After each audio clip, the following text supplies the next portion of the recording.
तो hi guys, I hope you are doing absolutely fine. कल दो बहुत ही शानदार मुकाबले हुए। कल के हुए मुकाबलों से टेबल की स्थिति अब बहुत ही ज़्यादा इंटरेस्टिंग हो चुकी है। और कल जो दो टीमें जीती उन्हीं का भी एक वर्चुअल क्वार्टर फाइनल भी हो सकता है। कौन प्लेऑफ में क्वालिफाई कर सकता है? कल के मुकाबले के बारे में ज़रूर आएंगे, पर भाई माफ़ कर दीजिएगा मेरे को, 2-3 दिन से वीडियो नहीं ला पा रहा था। मैं बाहर गया था, गांव को गया था, पर अब वापस से आएंगे वीडियो। हर दिन आएंगी वीडियो। चलिए दोनों मुकाबले में बात करते हैं। पहला मुकाबला था चेन्नई सुपर किंग्स और था राजस्थान रॉयल्स के बीच। शानदार मुकाबला हुआ। और आप कह सकते हो कि ये बोरिंग हो गया, पर मैंने कहा मैं बॉलर हूँ, मेरे लिए ये 140-150 वाले मैचेस बहुत ही बढ़िया लगते हैं। और this was a type of low scoring thriller अगर आप कह सकते हो तो this was typical Chepauk pitch, M A Chidambaram stadium Chepauk. वही जो स्पिन होती है, ज़्यादा आप इस पिच पे आप स्ट्राइक रेट की बात नहीं करेंगे। तो पहले बल्लेबाजी करने आती है राजस्थान रॉयल्स की टीम, और अच्छी खासी शुरुआत दे देते हैं यशस्वी जायसवाल और जॉस बटलर। पर वो शुरुआत को कन्वर्ट नहीं कर पाया ना। 7-8 6-7 के इकोनॉमी रन रेट से रन जा रहे होते हैं, पर उस शुरुआत को कन्वर्ट नहीं कर पाए। यशस्वी जायसवाल 24 में आकर वो आउट हो जाते हैं, पर वो आउट हो गए। उनको थोड़ा कंसिस्टेंट होना पड़ेगा अभी यशस्वी जायसवाल को, क्योंकि ऐसी पिच मिलेंगी वहाँ पे वेस्ट इंडीज़ पे अगर आप खेलने जाओगे तो T20 वर्ल्ड कप। तो जायसवाल की फॉर्म में थोड़ा शंका है। पर जॉस बटलर की मैं बात करना चाहूँगा। जॉस बटलर, मैं जिसको मैं पिछले वीडियो में कहा था जब राजस्थान के मैच शुरू कर रहा था मैं, बहुत ही ज़्यादा घटिया चल रहा है फॉर्म राजस्थान रॉयल्स के जॉस बटलर का। बहुत ही ज़्यादा घटिया चल रहा है। और इवन राजस्थान रॉयल्स का भी जो फर्स्ट हाफ था उसके बाद एक डिप तो आया है, एक ज़रूरी डिप तो आया है। तो जॉस बटलर आज भी बहुत ही मतलब 25 बॉलों ने लिया और मात्र 21 रन बनाए। This is below 100 strike rate. और T20 में ये तो एक्सेप्टेबल ही नहीं है, चाहे कितना भी अगर आप स्लो पिच करवा दो, पर 110-120 का तो मिनिमम स्ट्राइक रेट होना चाहिए, जैसे यशस्वी का था। उन्होंने बाकायदा अच्छी ओवर खेली। वो उन दोनों का आज दिन नहीं था। संजू सैमसन का भी आज कतई दिन नहीं था। चलता है, 1-2 मैचेस फ्लॉप हो गया पिछले मैच में अगर आपने देखा था। पर एक एक बंदे जिसका दिन था वो था रियान पराग। क्या ही खेले हैं रियान पराग। लाजवाब खेले हैं रियान पराग, शानदार खेले हैं रियान पराग, अद्भुत खेले हैं रियान पराग। जो थोड़ी फॉर्म डिप हो रही थी उसको वापस लिया है, और उन्होंने 47 रन बनाए और थोड़ी इज्जत बचाई राजस्थान रॉयल्स की। ध्रुव जुरेल की भी अच्छी पारी है, उन्होंने कुछ 28 रन बनाए 18 गेंदों में। और अंत में राजस्थान रॉयल्स की टीम मर मर के जाती है 141 के टारगेट तक। बहुत ही मतलब बहुत ही एवरेज सा स्कोर चेपॉक में। मतलब ऐसे हमने बनते देखे हैं, और ऐसे डिफेंड भी हो सकते हैं। अगर आप चेन्नई सुपर किंग्स की बॉलिंग की बात करोगे, चेन्नई सुपर किंग्स की बॉलिंग में दो ऐसे परफॉर्मेंस थे जो ये कहते हैं ना विच stand out from others. 2000 absolutely brilliant performances वो थे। पहले बात करूँ तुषार देशपांडे की। तुषार देशपांडे ने जो शानदार गेंदबाजी की, उन्होंने 3 विकेट ली कुछ 7.50 की इकोनॉमी से, और वो शानदार। मतलब इस पिच का उन्होंने भरसक यूज़ किया, स्लोअर रन डाले चेस, और चेस के पेसर्स ने भी बढ़िया स्लोअर रन डाले। और बहुत ही मजा आएगा तुषार देशपांडे को देख के। उनका भी शायद अब रिडेप्शन आर्क चालू हो चुका है। और दूसरे हैं सिमरजीत सिंह। ओहो क्या ही खेला ये खिलाड़ी। मतलब इस सीजन की शुरुआत में लगा नहीं था कि वो स्टार्ट भी करेगा, पर स्टार्ट कर दिया और man of the match performance भी दे दी। मतलब शानदार, 4 में 26 उसने दिया, और उसने भी 6.5 की इकोनॉमी से 3 विकेट लिए।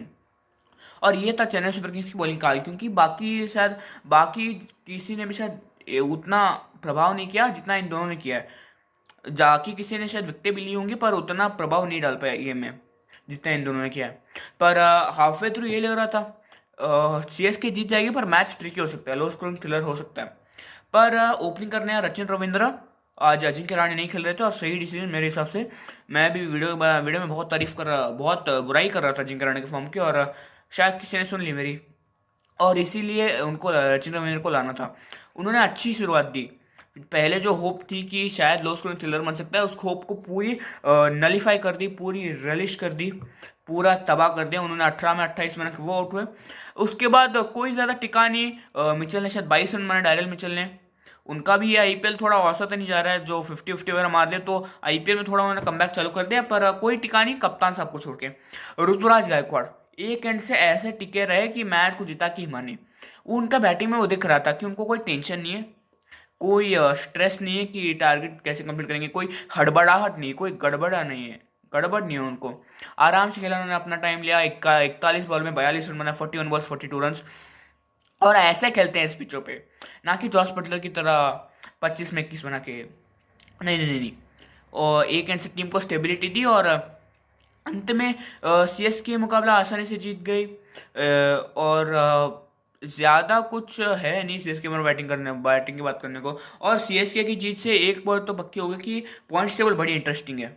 अब क्या होता है देखेंगे, क्या वो वर्चुअल क्वार्टर फाइनल हमें देखने मिलता है, आज का मुकाबला क्या होगा, ज़रूर उसके बारे में बात करेंगे। पर फिर होता है, अगर आप बात करेंगे चेन्नई की बॉलिंग की, माफ़ कीजिएगा गुजरात, माफ़ कीजिएगा राजस्थान की बॉलिंग की। राजस्थान की बॉलिंग में भी दो परफॉर्मेंस आउटस्टैंडिंग थे। वो थे युजवेंद्र चहल और यशस्वी जायसवाल, माफ़ कीजिएगा रविचंद्रन अश्विन। आज स्लिप ऑफ टंग बहुत हो रहे हैं मेरे। पर रविचंद्रन अश्विन ने शायद 8 की इकोनॉमी से 3 विकेटें ली।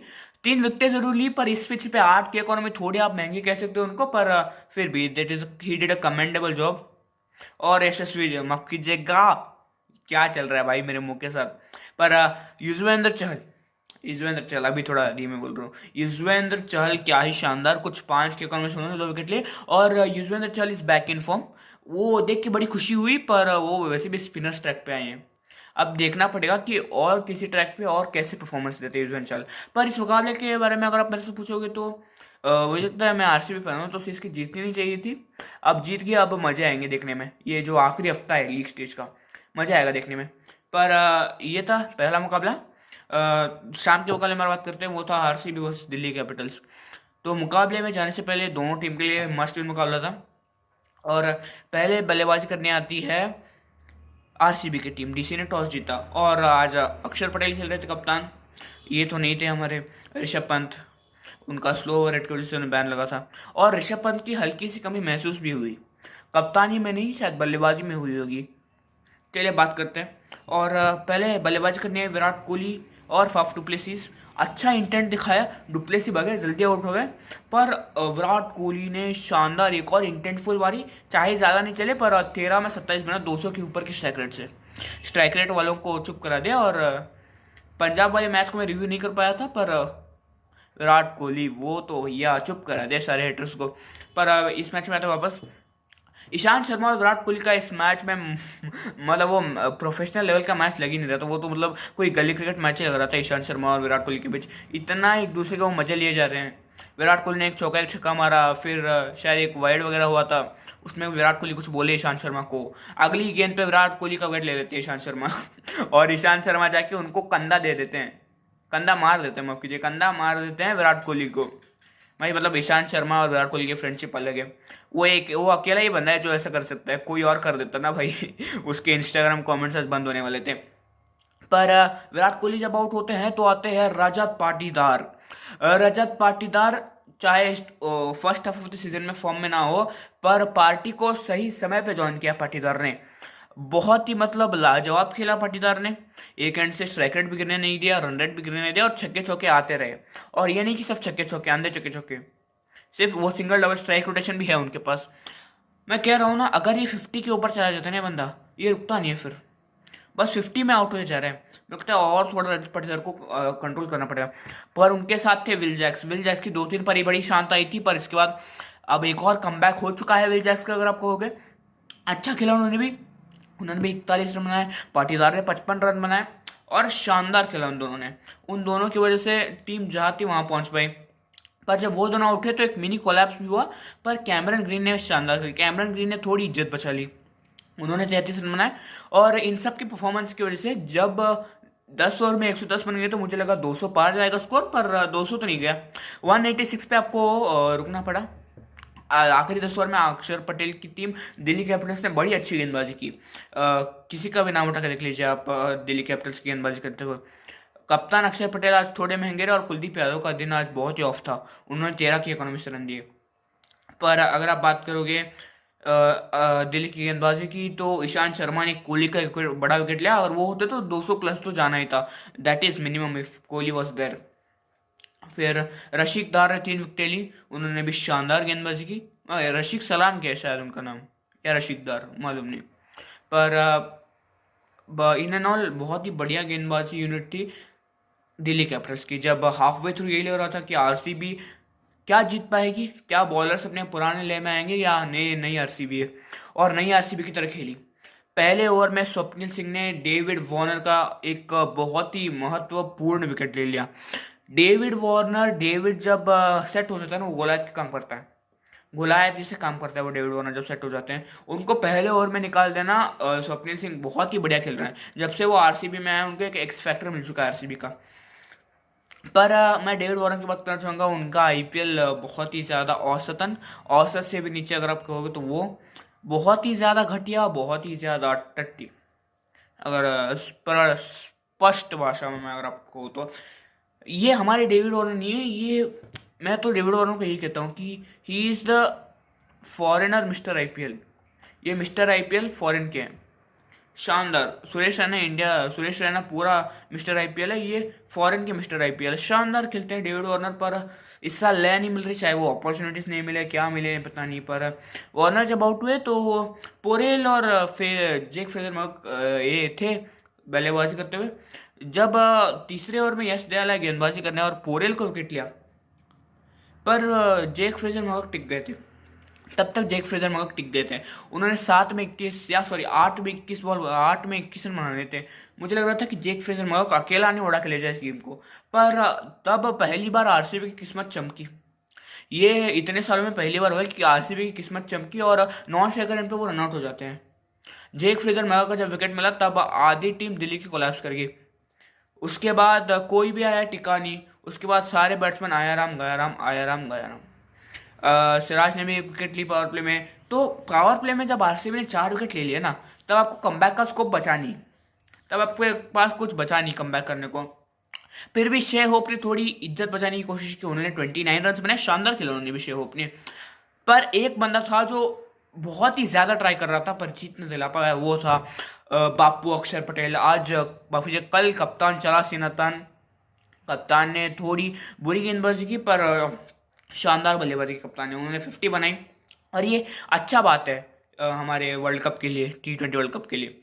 चाहे आईपीएल में कुछ भी हो, हमें जीतना तो वहाँ है ना, चाहे यहाँ आरसीबी हार जाए पर इंडिया को वहाँ पे सपोर्ट करना है ना। ये बहुत ही बढ़िया बात है अक्षर पटेल के लिए। पर अंत में जाकर जब अक्षर पटेल भी आउट हो गए, फिर कुछ बचा नहीं, फिर कुछ भी बचा नहीं। कोई भी उनको सपोर्ट करने वाला नहीं था अक्षर पटेल को, और कोई ज़्यादा टिका नहीं। और अंत में आरसीबी एक बहुत ही ज़्यादा कन्विंसिंग मार्जिन से, बहुत ही ज़्यादा, मैं कहूँगा बहुत बड़ा मार्जिन, पर एक डिसेंट से मार्जिन से इस मुकाबले को जीत गई। दिल्ली की टीम 140 पे ऑल आउट हुई और 47 रन से इस मुकाबले को जीत गई। आरसीबी की अगर आप बॉलिंग की बात करो तो आरसीबी की बॉलिंग बहुत बढ़िया हुई है, बहुत ही बढ़िया। जो वो कोलकाता के मैच से जो बॉलिंग में सुधार आया है ना, शानदार आया है वो सुधार। पर देखो, अगर आप यश दयाल ने 3 विकेट ली। कैमरून ग्रीन की बारे में मैं कम बात करा, पर कैमरून ग्रीन ने जो आज गेंदबाजी की है, मैंने बैटिंग तो पहले करी, कैमरून ग्रीन ने जो गेंदबाजी की है, शानदार गेंदबाजी की, लाजवाब गेंदबाजी की। 4 में 19 देकर 1 विकेट चटकाए उन्होंने और 33 रन बनाए। He I think he surely deserve man of the performance. और कौन थे, और बाकी सभी ने तो अच्छी गेंदबाजी की। सिराज ने भी बहुत अच्छी गेंदबाजी की। और जब आपके पावर प्ले में 4 विकेट गिर जाए ना, तब बैलेंस आउट हो गया था गेम। आज करण शर्मा का चाहे भले बुरा दिन रहा, पर चल जाता है एक मैच में। तो ये था दोनों मैच का हाल। दोनों मैच कल बहुत इंटरेस्टिंग हुआ। अब आज के मैच पर आते हैं। आज है जीटी बनाम कोलकाता नाइट राइडर्स। मुझे लगता है केकेआर इस मुकाबले को आसानी से जीत जाएगी, कोई ज़्यादा ये पढ़ना नहीं चाहिए, और वो वैसे भी क्वालिफाइड है पहले भी। तो ये था कल के मैच का हाल, आज के मैच का भोकाल। मैं मिलता हूँ आपसे कल। बस ये कहना चाहूँगा कि माफ़ कर दीजिएगा 2-3 दिन से वीडियो नहीं आई, और मैं ज़रूर ट्राई करूँगा अभी कंसिस्टेंट रहने का। और पॉइंट्स टेबल बड़ी इंटरेस्टिंग हो चुकी है, तो कंसिस्टेंट रहना ही पड़ेगा। कौन जाते हैं देखेंगे। आप अपनी टॉप 4 की प्रेडिक्शंस कमेंट में लिख देना। तो चलिए, मैं मिलता हूँ आपसे कल आज के मैच का हाल लेके। और तब तक वीडियो को लाइक कर दीजिएगा, शेयर कर दीजिएगा, सब्सक्राइब कर दीजिएगा, और कमेंट बॉक्स में अपने टॉप 4 की प्रेडिक्शन लिखना कि आरसीबी क्वालिफाई होगी, यस और नो में आंसर देना। तो मैं मिलता हूँ आपसे कल। Bye bye, tata, see you, thank you for watching.